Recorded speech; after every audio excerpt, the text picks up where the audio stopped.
Kemudian yang banyak sekali digunakan adalah dengan menggunakan alat elektrostimulator, sehingga disebut dengan elektroakupuntur.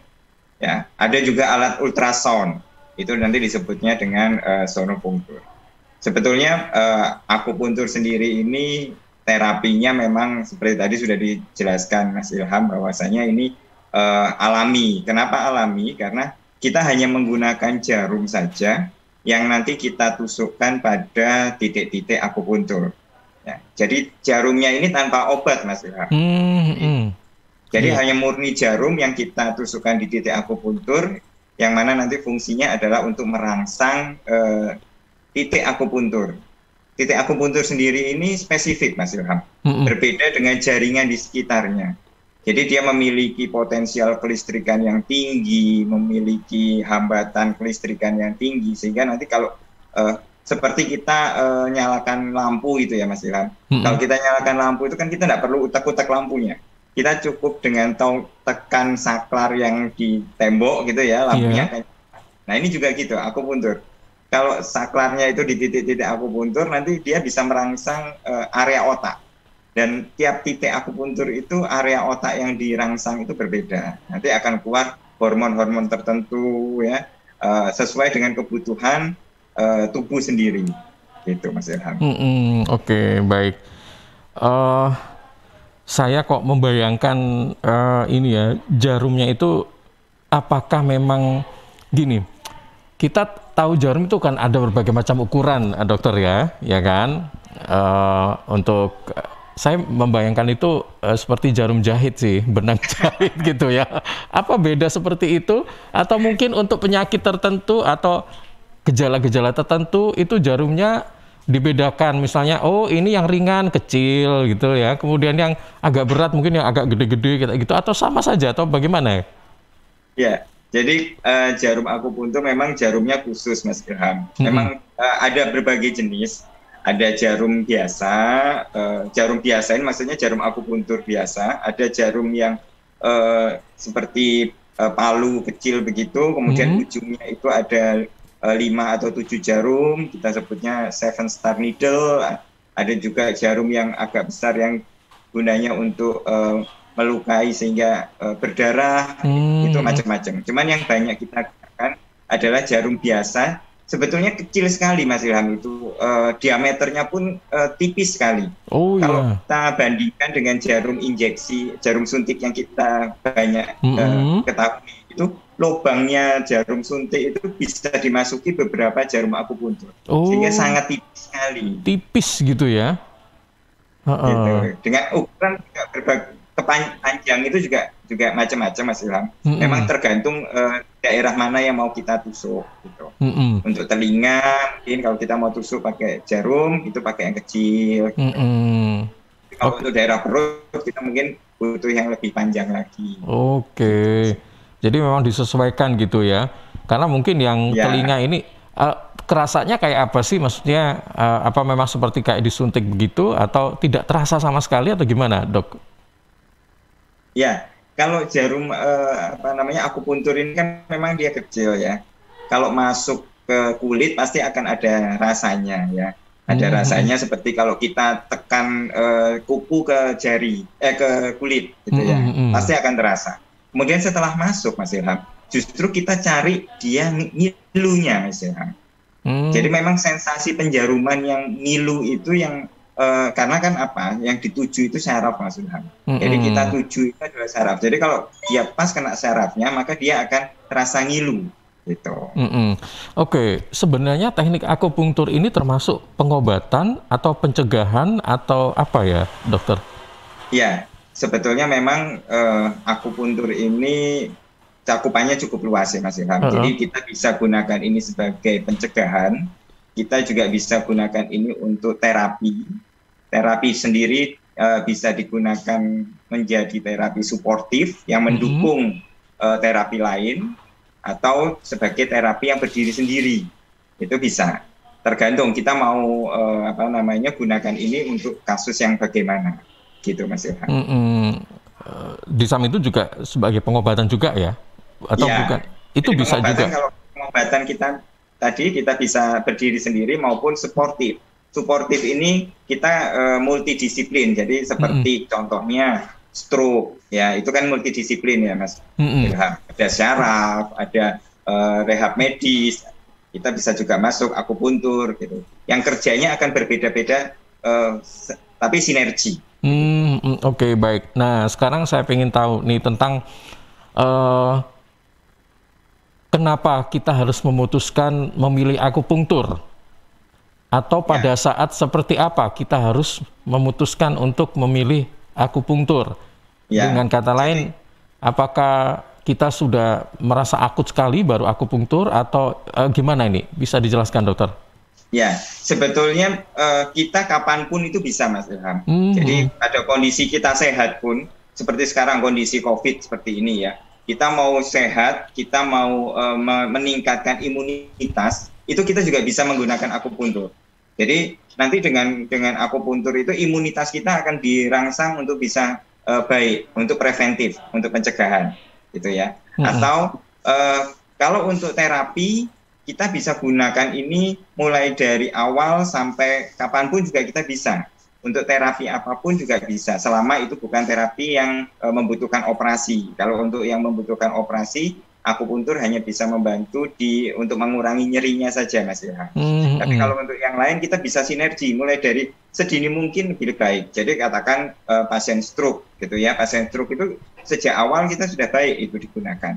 Jadi akan perkembangannya itu akan lebih baik karena obatnya itu akan lebih efektif, respon tubuhnya terhadap obat akan lebih efektif sehingga tidak perlu dosis yang terlalu besar, gitu ya.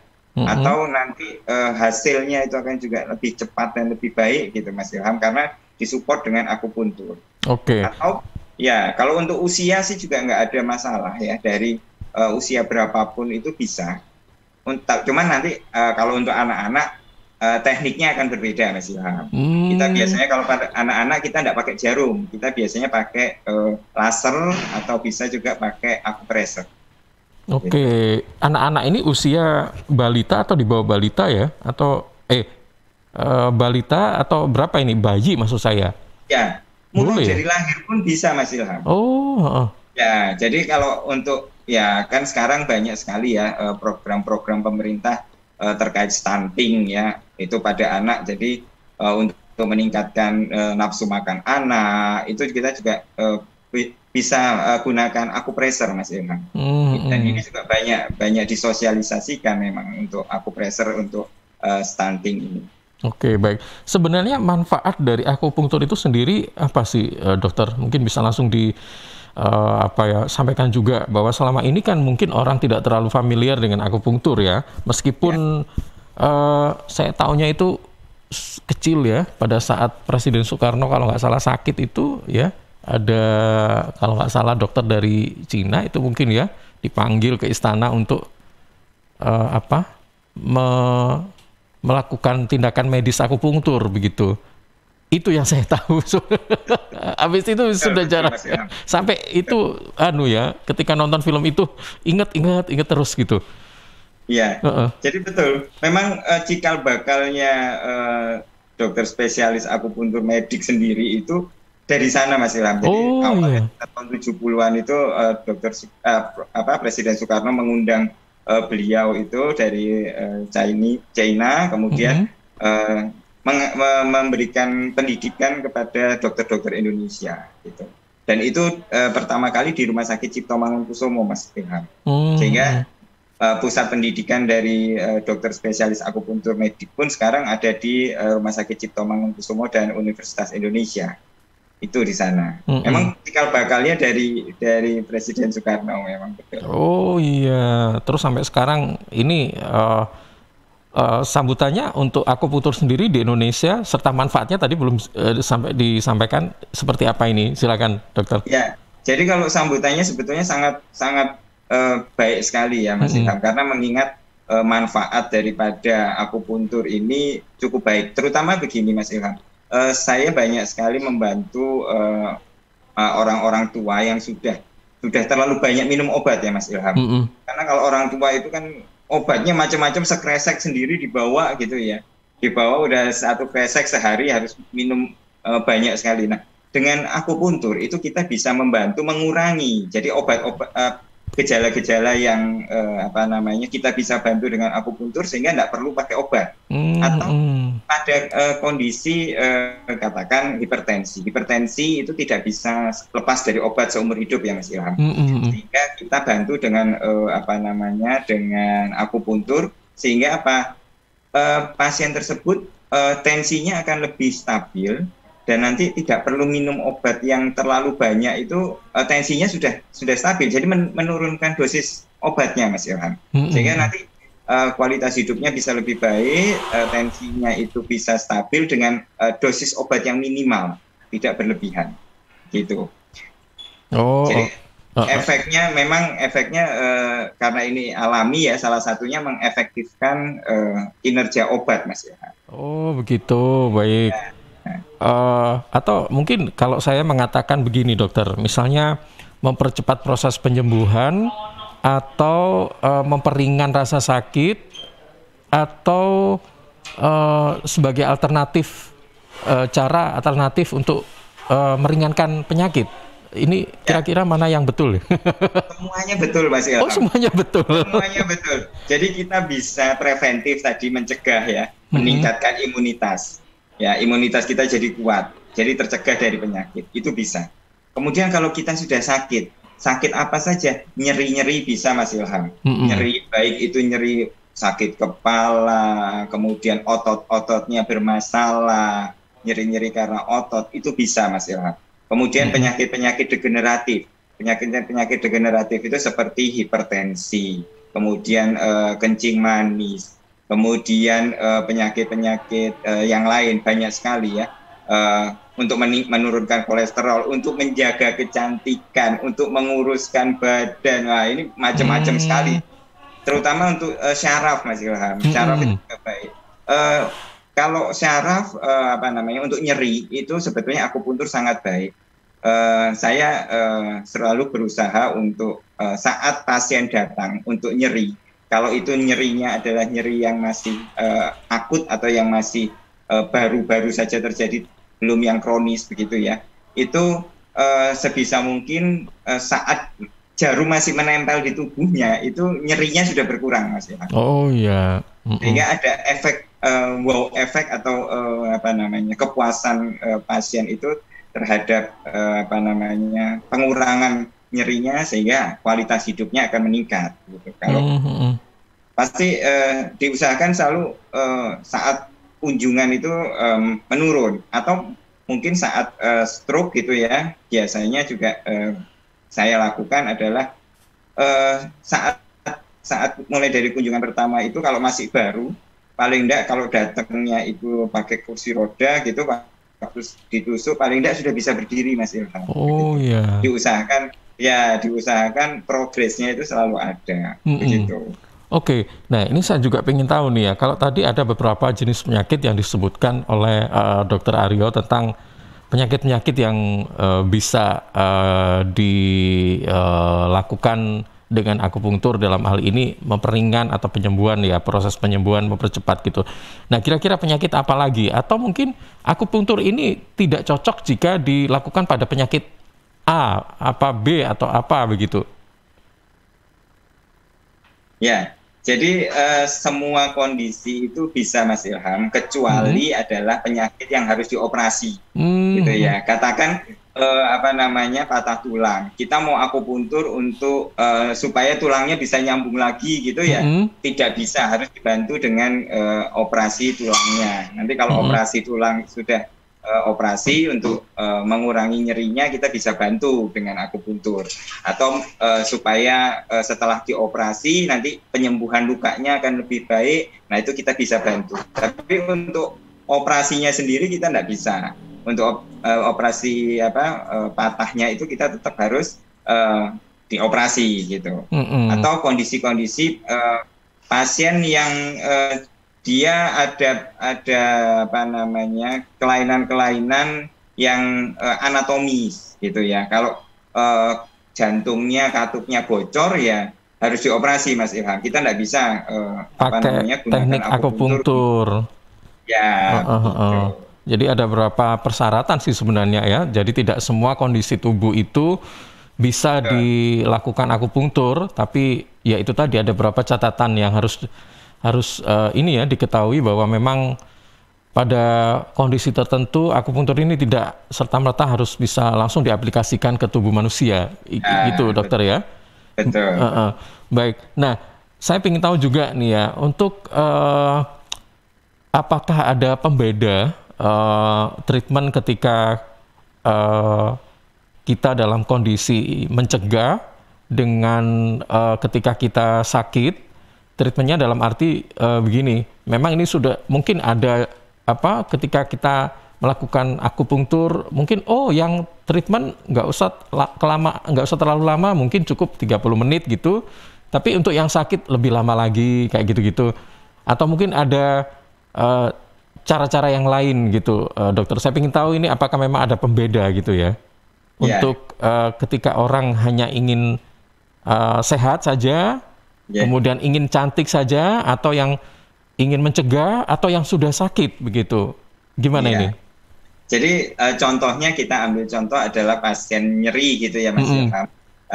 Nyeri kemarin kalau yang semalam itu ya, untuk contoh aja, pasien nyeri saya adalah dia nyeri saat ditekan jarinya gitu ya. Itu nyeri. Begitu sebelum saya apa-apakan, saya pencet dulu, saya tanyakan skala nyerinya berapa gitu ya. Kemudian saat saya tusuk Mas Ilham, saya rangsang. Saat saya rangsang dia akan berkurang. Kalau dia sudah berkurang ya, sebetulnya sudah cukup. Oh ya.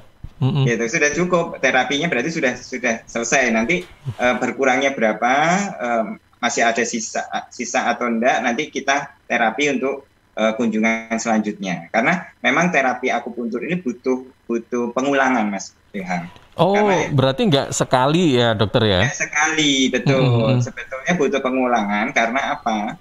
Karena ini kan kita tidak menggunakan obat ya Mas Ilham. Jadi tubuh sendiri yang akan bereaksi. Nah, itu hasil itu tergantung dari kesiapan tubuh kita dalam respon rangsangan. Jadi tiap orang tuh responnya akan berbeda tergantung kesiapan tubuhnya sendiri. Karena kan tubuhnya yang mengobati dirinya sendiri ya Mas Ilham. Gitu. Nah, kenapa harus diulang? Biasanya sih rata-rata seminggu 2 kali Mas Ilham. Itu biasanya udah cukup gitu ya dokter ya? Ya, kalau untuk kasus yang umum itu rata-rata seminggu 2 kali. Tapi kalau yang sudah membaik, kalau hanya untuk maintenance saja seminggu sekali cukup. Atau kalau yang memang butuh kasus-kasus yang akut kita mau kejar, itu bisa tiap hari, begitu. Nah, kenapa kalau seminggu 2 kali? Karena berdasarkan penelitian ada satu hormon yang dominan keluar itu adalah beta endorfin Mas Ilham. Nah, beta endorfin itu keluarnya itu maksimal sampai dia 72 jam. Setelah itu dia akan turun Mas Ilham. Nah, supaya dia tidak turunnya kembali ke 0, kita booster lagi 3 hari berikutnya. Sehingga nanti efeknya akan diharapkan seperti anak tangga begitu, semakin lama semakin tinggi. Gitu, Mas Ilham. Oke, dokter, saya ingin tahu ya, sebenarnya kita memposisikan akupunktur dengan obat itu bagaimana ya? Kita selaku konsumen ya, kadang-kadang kita kan ada pertimbangan-pertimbangan ya kan? Lebih baik obat deh, lebih baik akupunktur deh gitu. Atau kita harus bersinergi antara obat dan akupunktur, atau seperti apa gitu sih?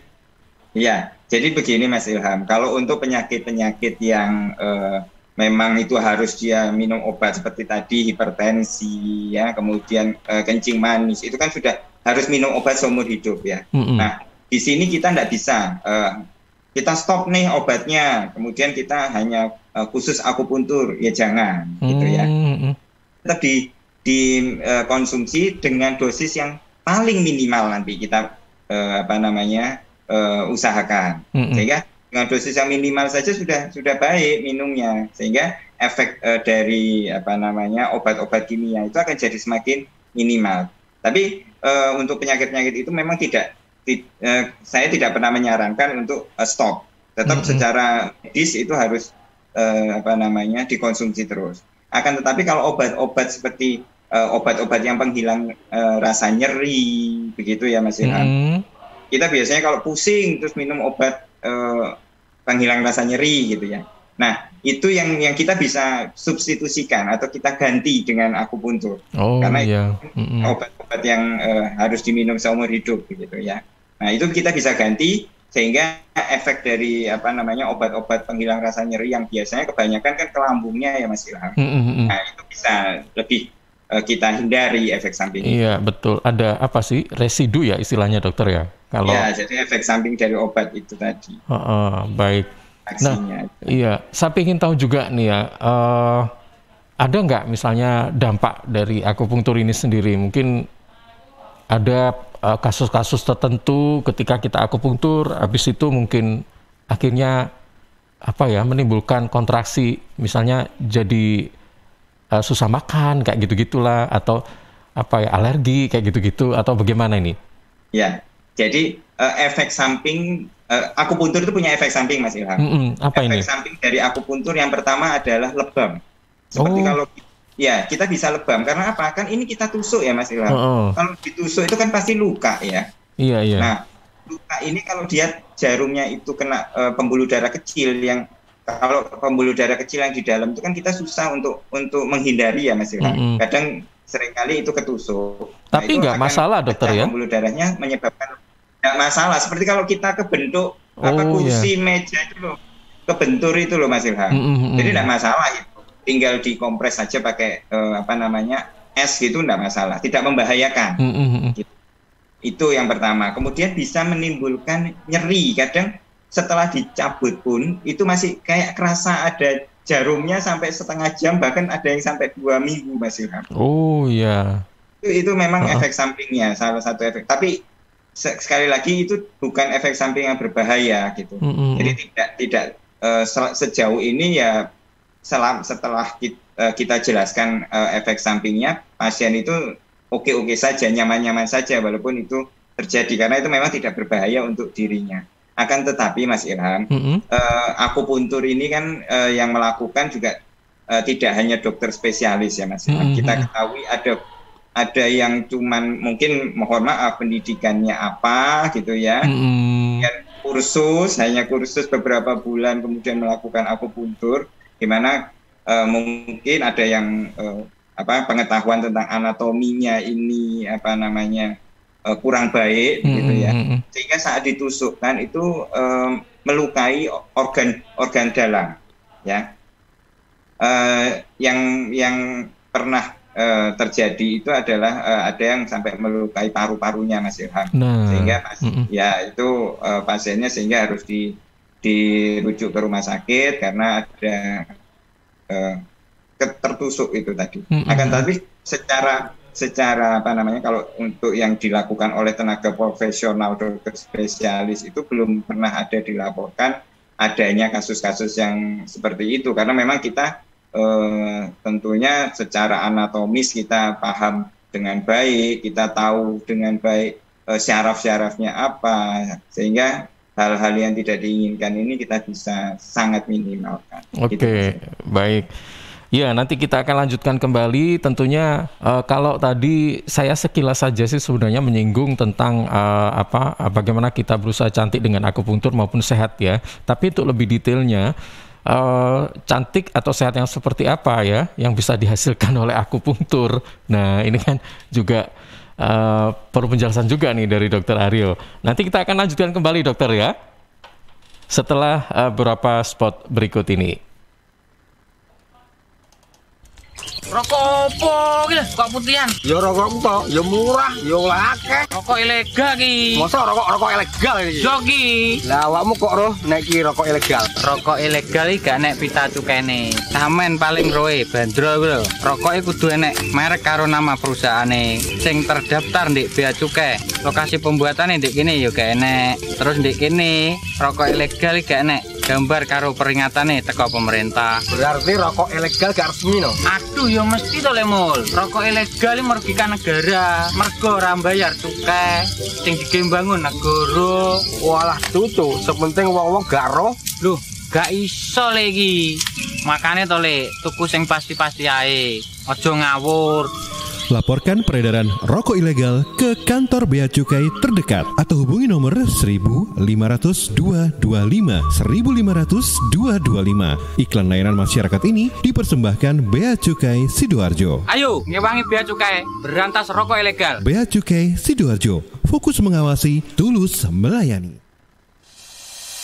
CHEERS Cheers, CHEERS Cheers, CHEERS Cheers, air minum yang terbaik. Hey, cheers in the house. Cheers, air ber-pH tinggi. Cheers dapat membantu netralkan pH tubuh. Cheers mengandung antioksidan alami. Cheers, air minum terbaik untuk keluarga. Air minum sehat keluarga. Air minum dengan pH tinggi. Cara pesannya mudah, petugasnya ramah. Gratis ongkos kirim. Hey, cheers in the house. Untuk pemesanan via WhatsApp di nomor 087777243377. Gratis ongkos kirim. Cheers in the house. Untuk wilayah Sidoarjo dan sekitarnya bisa menghubungi Depo Candi di 0821 4225 6646 0821 4225 6646.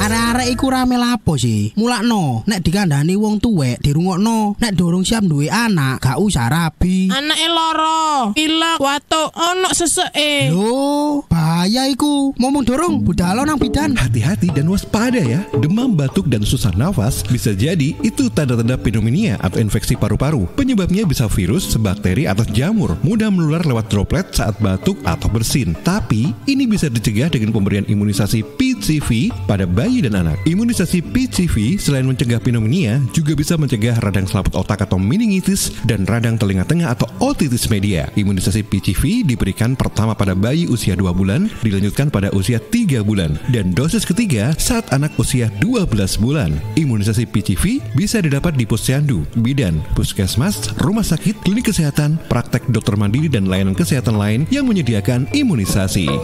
Lapo guyu-guyu dewe. Putune wis sehat, Cak. Wis diimunisasi PCV pisan. Seneng aku. Gak pengen ngeramut bayi maneh ta? Ayo tak gaweno.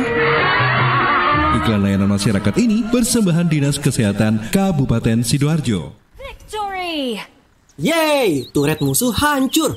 Menang lagi. 1 match lagi lah. Haha. Le, kamu tuh tahun depan masuk SMA. Masa main terus? Kapan belajarnya? Iya, Mak, sebentar lagi. Mumpung stay at home nih. Loh, justru kalau stay at home harus tetap rajin belajar dong. Bosen mah belajar gitu-gitu aja. Kalau mau lihat buku lain atau coba-coba latihan soal, harus beli lagi. Nih, coba ya, mana-mana smartphone kamu.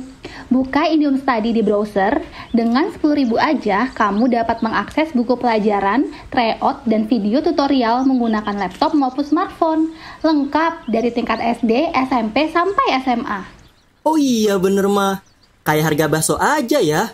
Pas buat aku untuk persiapan masuk SMA tahun depan. Perlu banyakin latihan soal nih. Nah, pinter. Belajar yang rajin ya. Wujudkan bersama IndiHome. News, Talk, and Music Hits. Suara Sidoarjo. Your multi-platform radio. Sahabat, seiring bertambahnya usia, tubuh mulai bersifat asam atau asid sehingga mudah terserang penyakit. Karena itu segera perbaiki pola makan dan perbanyak asupan alkaline seperti mengonsumsi sayur, buah, dan Cheers Alkaline Power.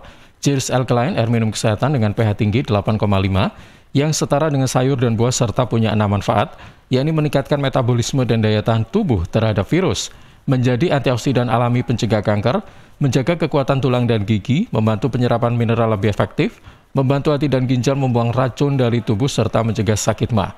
Info lengkap Cheers hubungi Sutrisno 0821 4225 6646 0821 4225 6646. Cheers Healthy Drinking Water.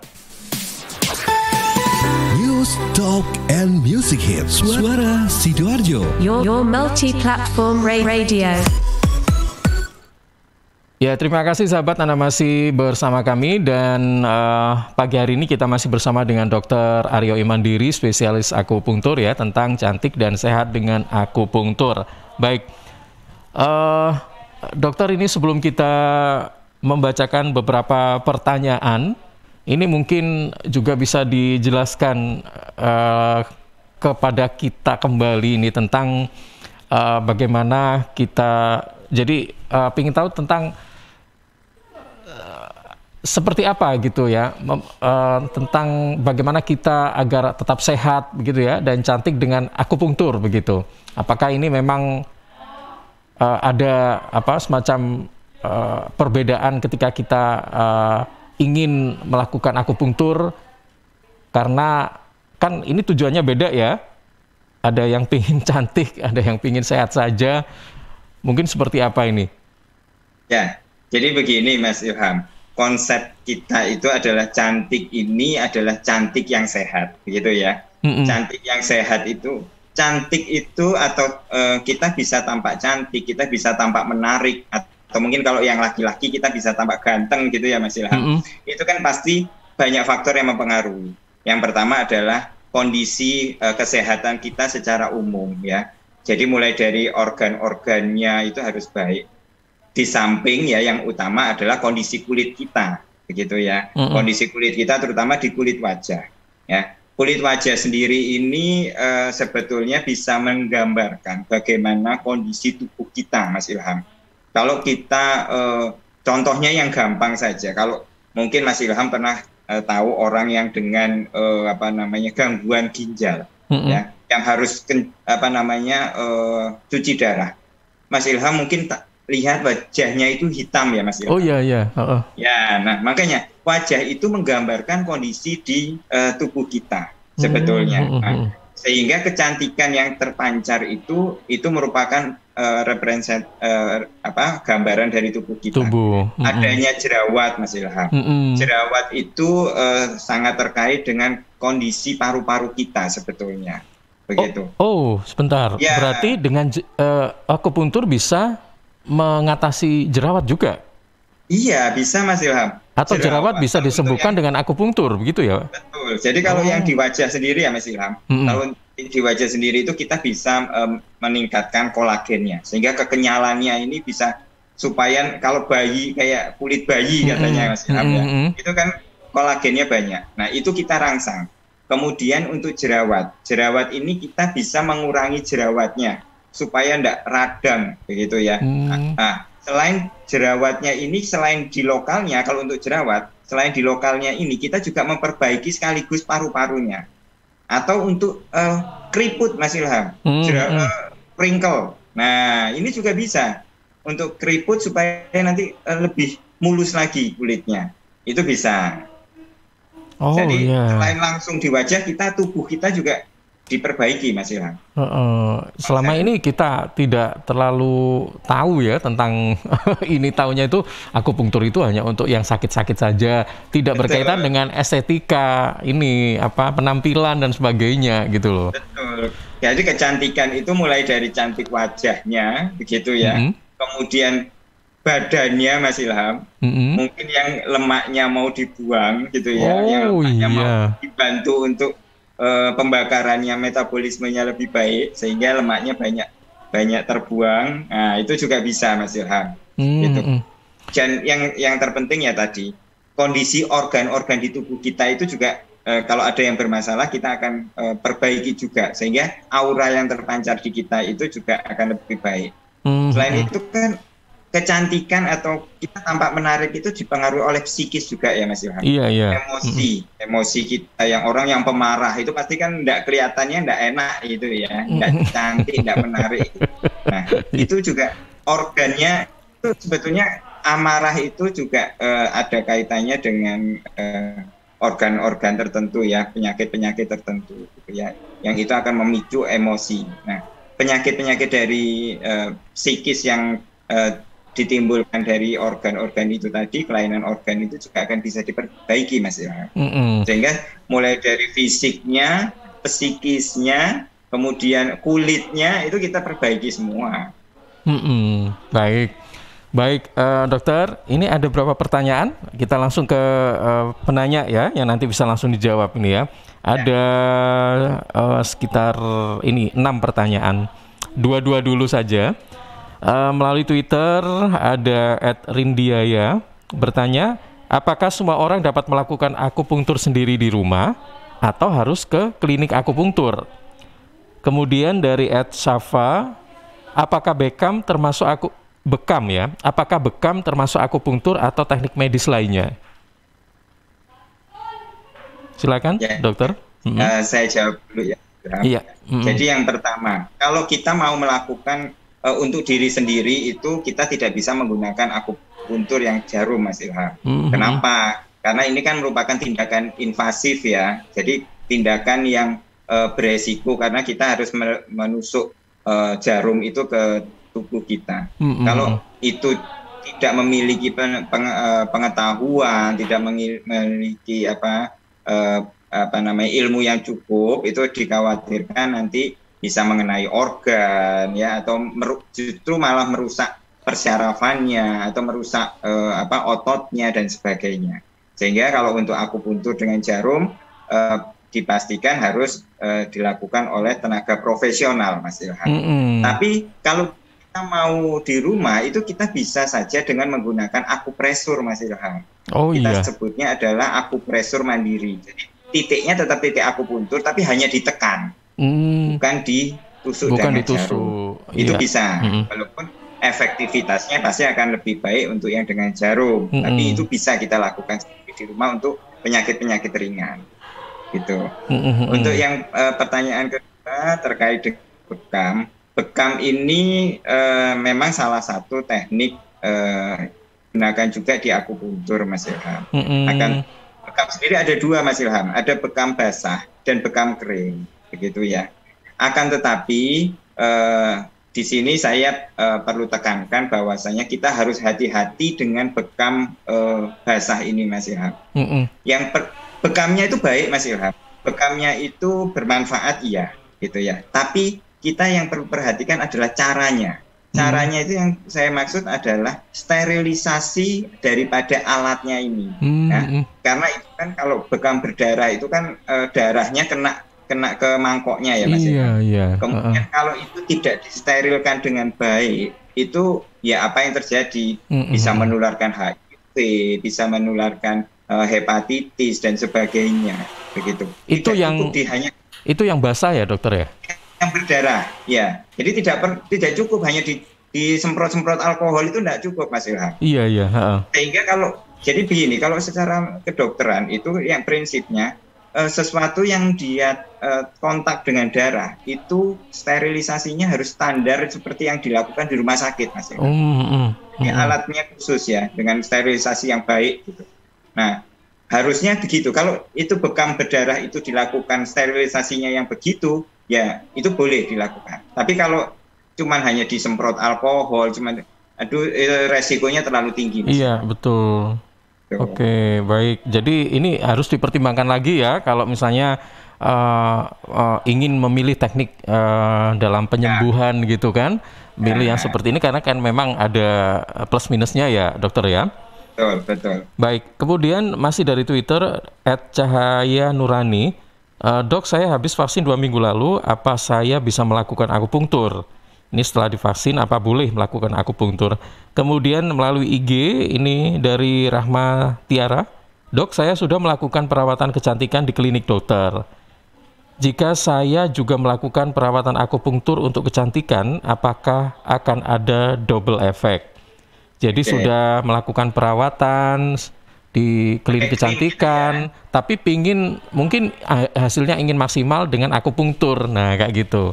Ya, jadi itu bisa saja, Mas Ilham. Jadi kita kombinasikan antara krim dengan akupunktur itu bisa saja.